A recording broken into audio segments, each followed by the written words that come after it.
you doing? Those aren't Qurans, are they? No. You're not going to burn these books, are you? Well, the thought had crossed my mind. No! Don't burn these books. Books are filled with valuable information. Here, let me randomly pick one and open to a random page. Uthman sent to every Muslim province one copy of what they had copied, and ordered that all the other Quranic materials, whether written in fragmentary manuscripts or whole copies, be burnt. Let me see that. Uthman ordered that all other Quranic materials be burnt. So there's already been a Burn the Quran Day. But why, Nabil? I don't know, David. Perhaps one of these other books that are filled with valuable information can help. It's a good thing you didn't burn them.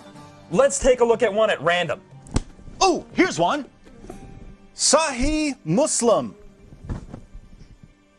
Abu Musa al-Ash'ari sent for the reciters of Basra. They came to him and they were 300 in number. They recited the Quran and he said, "You are the best among the inhabitants of Basra, for you are the reciters among them. So continue to recite it. But bear in mind that your reciting for a long time may not harden your hearts, as were hardened the hearts of those before you." Good. Wow, it says they had their hearts hardened. Well, what happened next? Let's keep reading and find out. We used to recite a surah which resembled in length and severity to Surah Barat. I have, however, forgotten it, with the exception of this, which I remember out of it. If there were 2 valleys full of riches for the son of Adam, he would long for a 3rd valley, and nothing would fill the stomach of the son of Adam but dust. And we used to recite a surah which resembled one of the surahs of Musabihat, and I have forgotten it. So this is saying that 2 chapters of the Quran are missing because Muslims forgot them. Let me see that. You're right. This is saying that 2 entire chapters are missing because Muslims forgot them. Hey Nabil, look at this. Ubay was the best of us in the recitation of the Quran, yet we leave some of what he recites. Ubay says, "I have taken it from the mouth of Allah's messenger and will not leave it for anything whatever." Wasn't Ubay the best reciter of the Quran? Yes! And wasn't he one of the best 4 teachers of the Quran? Yes! But he says stuff in his Quran that is not in this Quran. Let me pick a random verse from this Quran and read it. Surah 33, verse 6. The Prophet is closer to the believers than their own selves, and his wives are their mothers. Oh look, here's a footnote. In some qira'as, like that of Ubay ibn Ka'b, occur also the words, "and he is a father of them." So Ubay, one of Muhammad's top teachers of the Quran, had words in his Quran that aren't in this Quran. But was he the top teacher of the Quran? Surely Zayd ibn Thabit, who put together the Quran we have today, was Muhammad's top Quran expert. Well, actually, Ibn Masud was the first name that Muhammad mentioned when it came to learning the Quran. You know, surely one of these books would have something about him. Oh, look, here it is. I heard the Prophet saying, "Learn the Quran from 4, Abdullah ibn Masud, Salim, Mu'ad, and Ubay bin Ka'b." I wonder what Muhammad's top teacher of the Quran has to say about it. Let me pick up another one of these books at random. Here's one. The people have been guilty of deceit in the reading of the Quran. I like it better to read according to the recitation of him whom I love, more than that of Zayd ibn Thabit.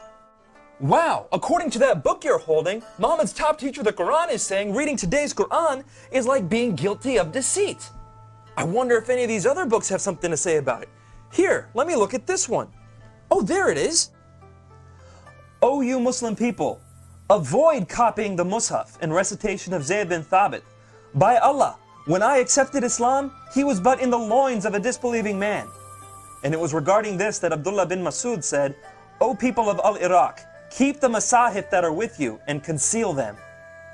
So Muhammad's top teacher of the Quran says that today's version is deceptive and that we should avoid copying and reading it. But now I'm confused, Nabil. Muslims have always told me that the Quran has been perfectly preserved right down to the letter and that the evidence proves this. That's what I was always taught. I'm sure one of these books will tell us that the Quran was perfectly preserved. How about that one? Let's see. It was narrated that Aisha said, "The verse of stoning and of breastfeeding an adult 10 times was revealed, and the paper was with me under my pillow. When the messenger of Allah died, we were preoccupied with his death, and a tame sheep came in and ate it?" The verse of stoning and the verse of breastfeeding? David, are these verses in the Quran? No! Then why not? Because Aisha's sheep ate them! David, we should read all these books and get to the bottom of this.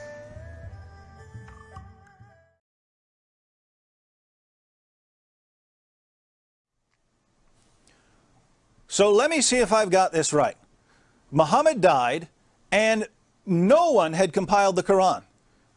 The people who had memorized large sections of the Quran were sent into battle by Abu Bakr, and they were slaughtered.